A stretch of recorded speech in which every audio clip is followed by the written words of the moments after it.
Velkommen ombord. I dag skal vi tale om sejl. Vi skal nemlig have nye sejl på båden her, og derfor har jeg lavet en aftale med sejlmageren, der kommer om lidt og måler båden op. Og så skal vi finde ud af, hvad det er for en type sejl, vi skal have på. Der er jo kommet rigtig mange nye materialer og metoder på markedet, siden båden her var ny i 70'erne. Så det bliver rigtig spændende at se, hvad vi kan finde ud af. Og så har jeg lavet en aftale med Elfstrøm Sales, der skal lave sejlene, om at komme ned på deres loft og filme, at de laver sejlene. Det glæder mig rigtig meget til. Men inden sejlmageren kommer, så kan vi lige nå en hurtig rundvisning på båden, så kom med denne vej. Ja, sådan ser der ud i en Elfstrøm 42 fra 1979, så det er jo en pragtfuld gammel cigarkasse, som sådan noget skulle være dengang. Båden sejler fantastisk godt. Den blev kaldt Anholt-Expressen dengang, at den kom frem og blev testet, og det er jo et smukt og flatterende navn. Det er vi rigtig stolte over. Vi er 5 gode venner, der har den sammen, og har brugt nogle år på at sætte den i stand og gå og nusse lidt om den. Og vi har brugt en del tid og også penge på det. Det skal jo ikke være nogen hemmelighed. Al elektronik er skiftet. Moderne VHF-radio med AIS. Der er ekkolod, og sådan for hyggens skyld har vi lavet den gamle sæleradio sidde. Og der ligger også søkort fremme her, så I kan se, hvor dygtige og rutinerede sejlere vi er. Men altså, hvis sandheden skal frem, så er det altså kortplotteren, at vi bruger til hverdag. Herude foran, der er der en lille mellemgang, hvor der er et toilet her. Toilettet. Og herude foran, der er der sådan en klassisk lille kahyt, hvor man ligger fint 2 personer. Hernede midtskibs igen. Jeg skal også lige se motoren her. Det var en af de store udskrivninger, men det var rigtig dejligt at gøre det. Det er blevet pålideligt at trykke på knappen. Og vi har lydisoleret med flere lag forskellige lydabsorberende materialer, så det er en fornøjelse at starte den motor. Men det er som sagt sejl, det skal handle om. Sejlmageren Thomas begynder med at tjekke masten og dens trimmuligheder. Vi prøver at stramme hækstag og bakstag op for at se, hvordan at masten den bukker, så vi bliver sikre på, at vi får den rigtige forkurve i sejlet. Nu ser den meget pæn ud. Den har bakstag. Og den har tjekstag. Og vinklet sallingshorn. Den bukker 15 cm på midten. Det er meget normalt for en 7/8 rigget mast. Når masten er trimmet, begynder selve opmålingen. Så skal vi have målt forlidet på storsejlet, hvor langt p-målet er. Det gøres ved at hejse et målebånd op i masten. Når man har med så gamle både at gøre, så kan der være sket så mange ting med målerbrevene. 15, 38 og 2 mm. Man bliver nødt til at gå ud og måle, så man er sikker på, at tingene passer. Ja. Så er det 1540. Så det vi så kom frem til her, det var, at det mål, som du havde opgivet, det var 16 meter. Og ved at gå ud og måle op på båden, finder vi ud af, at det kun var 1540. Det er en vigtig ting for at sejle passer 100%. Især når man går ud på gamle både, for der er tingene er blevet ændret flere gange, og man kan ikke helt regne med, at måske sidder der stadig ikke den mast på, som var på, da båden den var ny. Der er mange ting, der kan være blevet ændret. Der er også, du kan have et specielt behov for, hvordan du gerne synes, sejlen skal være. Og det er den mulighed, vi har, når vi kommer ud og måler op. I stedet for at komme, når sejlen er lavet, så er der ikke så meget at gøre ved det bagefter. E-målet er målt fra agterkant mast. Det vil sige, at vi skal holde målebåndet ind på agterkant mast. 494. Sådan. Der fandt vi så også ud af, at sejlet havde været 5 cm for langt ud af bomben, hvis det var, at vi havde lavet på de mål, vi havde i forvejen. Så skal vi lige have fundet ud af, hvilke slæder der skal på. Og det kan jeg jo se her, der står det er jo 14 slæder. Og der skal de her rundstandvogne på. Når alle mål er taget på storsejlet, gentages det hele på forsejlet. Det skal til gengæld rulles ud, så vi kan måle underliget. Her kan man samtidig se, hvor dårlig stand vores gamle forsejl er i, så det er på ingen måde luksus at få nye sejl på båden. Det er vel noget med, at man gerne vil have sejlet så tæt på dækket som overhovedet muligt? Ja, vi skal have en strop hernede i halsen, der er 10 cm høj. Hvad tænker du om den løsning, vi har lavet med at lade cykellænderne gå ned til reglingen her? Jamen det gør jo, at du kan sejle, når du sejler akten på tværs eller halvvind, så kan du få dine gener ud, så det er faktisk fint. Jeg ser bare ikke andre, der har det, altså. Nej. Men det er jo et problem hver gang. Ja, du slipper for, at generne bliver slidt i stykker der. Men det er altså prisen for at have cykellænder. Ja, du kan ikke undgå, slet ikke når rullende under dæk, så kommer du så får du problemet, fordi du har sejlet helt nede ved dækket. 4,80 meter.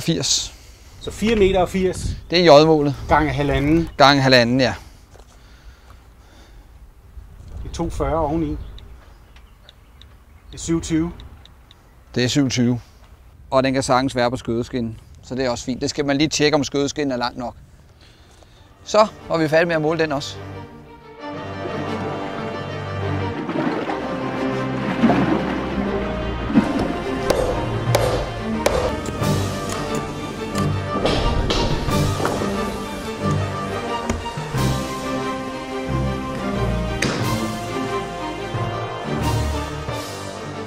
Uha, der er sket meget på sejlfronten, siden vores båd var ny.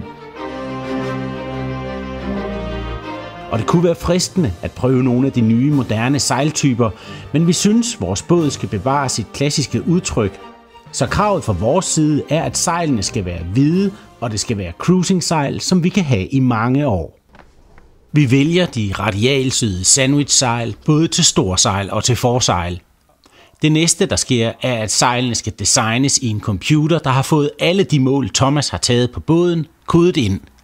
Og så går vi videre til at designe selve sejlet. Og der er der så det vigtigste, det er næsten, at forkurven passer i forhold til din rig. Og så bagefter skal vi til at putte alle paneler og detaljer og forstærkninger på. Så der har vi inde i vores system lavet nogle scripts, som passer til de forskellige slags størrelser af sejl.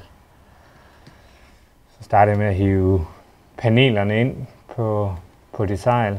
Så nu har den automatisk regnet ud de forskellige dybder, der skal være i de forskellige baner her.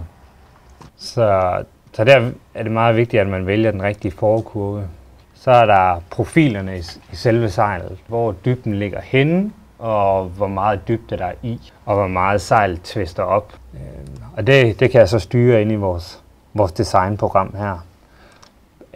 Alle de forskellige ting, som jeg gerne vil ændre på det her, for at tilpasse det lige præcis din båd. Og her kan man så se dem ved siden af hinanden.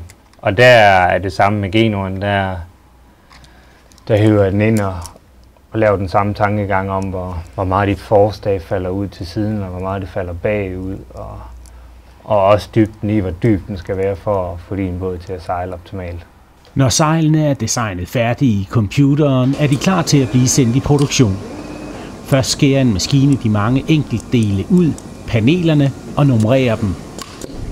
Vi samler dem med tape her netop for at få formen, fordi det er ikke bare en lige streg, man lægger dem efter.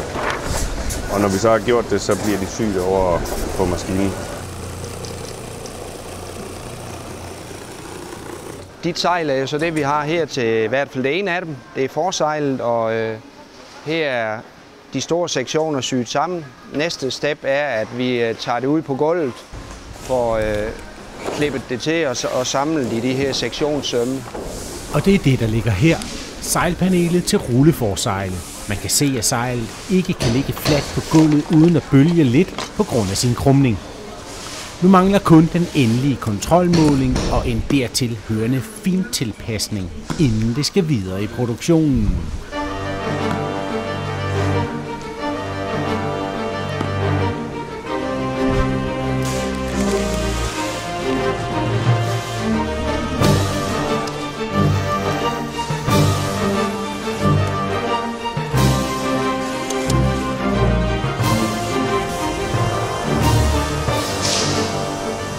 Næste step i produktionen er montering af forstærkninger. Alle stregene her blev syet. Så faktisk som en stjerne, det blev syet. Og det er alle forstærkninger, der sidder i hjørnerne i sejlet? Ja.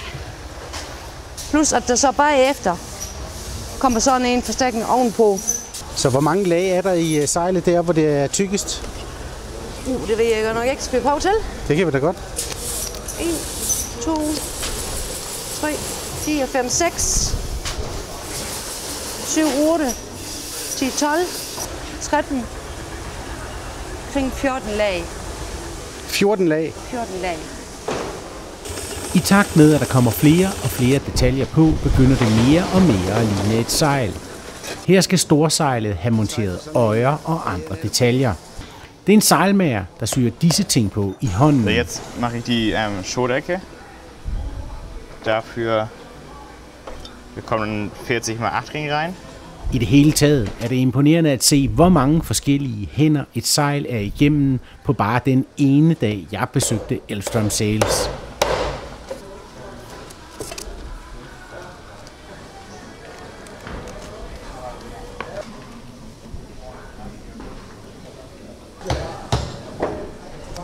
Det sidste, der skal ske i dag, er, at storsejlet skal have påskrevet klassemærke og sejlnummer. Så, Sascha, hvad har vi her? Vi har her en Elvstrøm 42, Parmiar DN3. Jeg skal lave en kontrol, og jeg sætter nu klassemærke og sejlnummer ind i sejl. Det giver anledning til et lille eksperiment, for ovenover nummeret 42 vil det være både flot og korrekt med et logo for båden, en Elvstrøm-krone. Den er den største. Vi afprøver ideen med en rød krone. Hvad tænker du om det? Men det er jo en Elvstrøm Sales logo. Ja. Det skal der ikke være i toppen af sejlet, så Sascha laver en blå krone.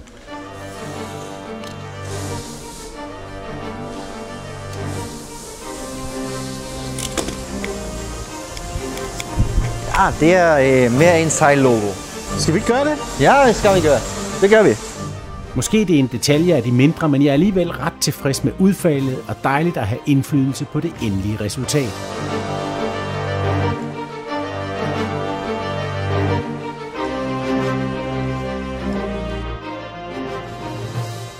Så er den store dag kommet.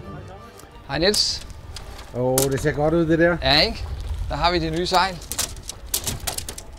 Det kan du godt glæde dig til. Det gør jeg da også. Allan, som er medejer af båden, er også med i dag. Der er lidt montering og justering første gang et nyt storsejl skal op. Først skal vognene fra det gamle storsejl monteres på det nye. Vognene kan justeres. Det er nemlig dem, der sikrer, at afstanden fra forliget på sejlet og til masten er helt ens hele vejen op, og det er vigtigt for, at sejlet ikke laver folder. Thomas monterer dem på øjemål og finjusterer dem senere, når vi får sejlet op. Yep. Pinden ind i lommen. Så skal sejlpindene sættes i. De er i forhold til vores gamle sejl af en ny type, der indsættes fra forliget, og det er faktisk rigtig smart. Altså skal man skrue med det der hver gang, man skal have sejlpindene ud? Ja, det skal man. Og så skruen i. Og så får vi den rigtige spænding på pinden. Den spænding skal bare være lige sådan, så rynkerne er væk i sejlet. Umiddelbart. Så kan det godt være, når sejlet kommer op, det lige skal justeres til, så det passer 100%. Og når du spænder den vej der, så gør den hvad ved pinden? Så skubber den pinden baglæns. Den skubber pinden baglæns og strækker selvfølgelig sejlet. Ja. Sådan. Ja, det er bare lige for, at du bare kører dernede, er det ikke det? Nu er det bare at trække sejlet op og se, hvordan det sidder. Bare kør. Og så lige stram lidt højere. Stop. Ja.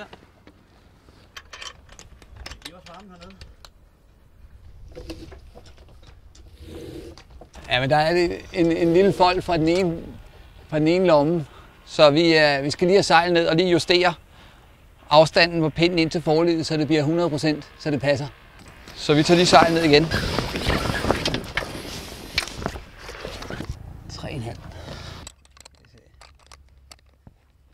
Hvor mange millimeters nøjagtighed arbejder vi med her? Det er 1-2 mm. Efter lidt trimmen og justeren og målen er sejlet monteret perfekt. Så kører vi lidt op igen.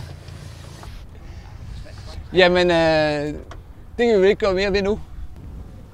Det har vi jo fået justeret fint ind. Kæft, det ser godt ud, Thomas. Ja, gør det ikke det? Det er simpelthen fantastisk. Se, den lille fold der var deroppe, den kom bare væk.